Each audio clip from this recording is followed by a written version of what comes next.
Senhora Ministra, vangloria-se de cumprir a lei das pensões, mas cumprir a lei é o normal. É o normal. O que não é normal é incumprir a lei como o Governo procurou fazer no ano passado, com números falsos e depois desmentidos sobre a suposta insustentabilidade da Segurança Social. Infelizmente, apesar da lei cumprida, com este Orçamento de Estado não se vai corrigir as injustiças do fator de sustentabilidade. Continua a haver o corte do fator de sustentabilidade e não se corrigirá a injustiça daquelas pessoas que, tendo longas carreiras contributivas, hoje não teriam esse corte, mas porque se reformaram antes da atual lei, vão ter um corte todos os meses para o resto das suas vidas. Diz a Sra. Ministra que o complemento solidário para idosos vai ter como valor de referência o limiar da pobreza. Com certeza, claro, deve ser assim. Aliás, foi para tirar as pessoas do limiar de pobreza que se fez o CSI em 2006. Estranho seria que as pessoas, mesmo recebendo o CSI, continuassem na pobreza. Estranho é que hoje o valor do CSI esteja abaixo do limiar de pobreza. Estranho seria se continuasse abaixo do limiar de pobreza. E estranho é manterem-se no CSI casos de exclusão de idosos da prestação social por causa do rendimento dos filhos, como se mantém neste Orçamento de Estado. Senhora Ministra, o orçamento para os cuidadores informais era de 30 milhões de euros em 2020. Em 2020, o Estatuto só se aplicava a 30 concelhos que tinham projetos piloto.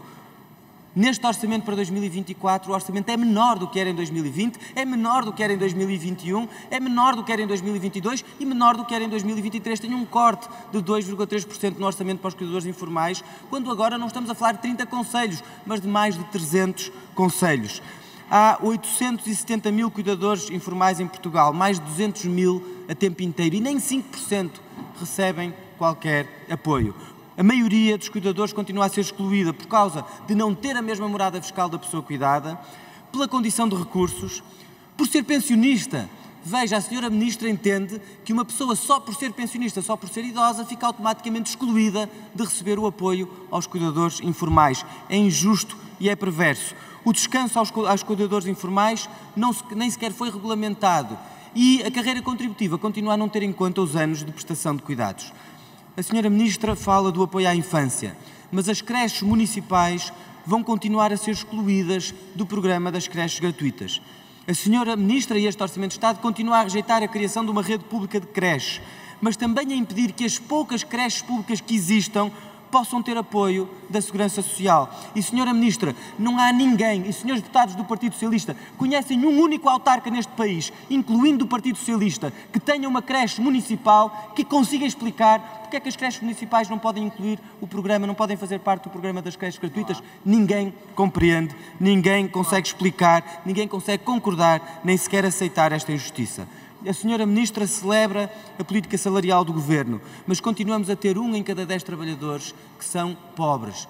Pobreza assalariada dos trabalhadores. Mesmo com o aumento previsto do salário mínimo nacional para 820 euros, ele continuará muito longe dos mais de 1.000 euros, que já é o valor em Espanha este ano e provavelmente será 1.200. E termino, Sr. Presidente, obrigado pela tolerância, só para dizer que nós continuaremos a ter muitos trabalhadores que não ganham um salário suficiente para pagar a casa, para pagar as suas contas, para viver. A Sra. Ministra e os seus deputados do Partido Socialista pode estar contente, falar muito de missão coletiva, números históricos, mas a este orçamento falta justiça e falta exigência. E nós não desistimos nem de uma nem de outra.